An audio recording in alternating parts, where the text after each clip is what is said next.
the great things that we are doing now, not to let it always be 50, 100 years later where we acknowledge great things happening. And I think one of the great things happening now is the movement for repatriation back to Africa. You know, people here, descendants of enslaved people who didn't come over here by choice, now seeing that it's better for them to go back to where their ancestors came from instead of staying here in the land of captivity, basically. And so I wanted to, you know, ask you a little bit, because you've been there for about a year now, right? Or a little over? A little over a year. Mm-hmm. And just wanted to ask you a little bit about, first, your motivation for wanting to go.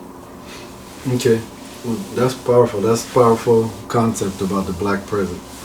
It is very true.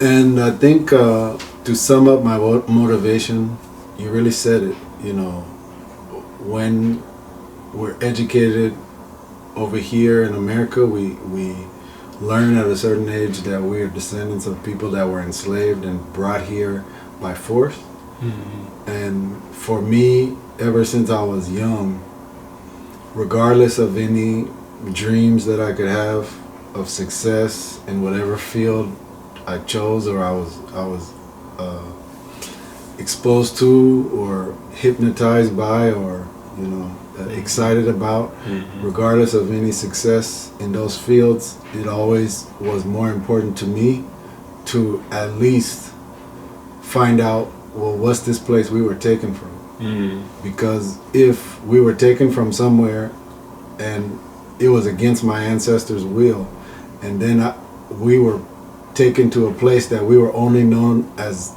a slave, and even that, you know, to give a person an identity of a slave versus a person being enslaved, you know, that it was a while before I even realized how deep that was, to have slavery be your identity. Mm-hmm. And people in the West, blacks in the West, that's really become our identity. And the first step for me in really trying to lead any kind of successful life was to lift that off of myself, lift that off of my line. Mm-hmm. And the first step of doing that is, if I was brought over here and became a slave, and the language that I speak here is the same language that was forced on my ancestors when they were enslaved. The religions I see here is the same ones that were forced on my ancestors when they were a slave. The lifestyle, even the luxuries, even the privileges, even the things that are, you know, associated with the first world that other people in the world are wishing they had. If all of those things came with slavery, then I want to know what I had before. I'm not really interested in keeping those things or growing those things. It's better for me to find out how could I live like they would have wanted me to before they were captured and put on that boat.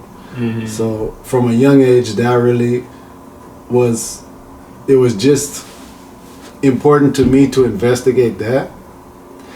And when you're young and you're kind of a lot more naive about how far-reaching the system is, how much of yourself has been influenced by that process, you know, it wasn't very real.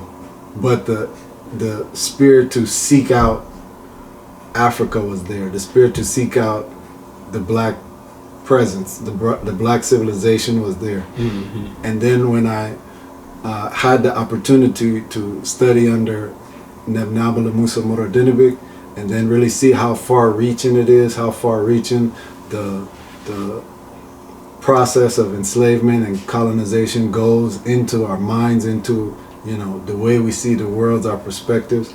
Then it was just like, okay, how can I learn the perspective that my ancestors had and return to it? Mm-hmm. So I made that move a year and a half ago.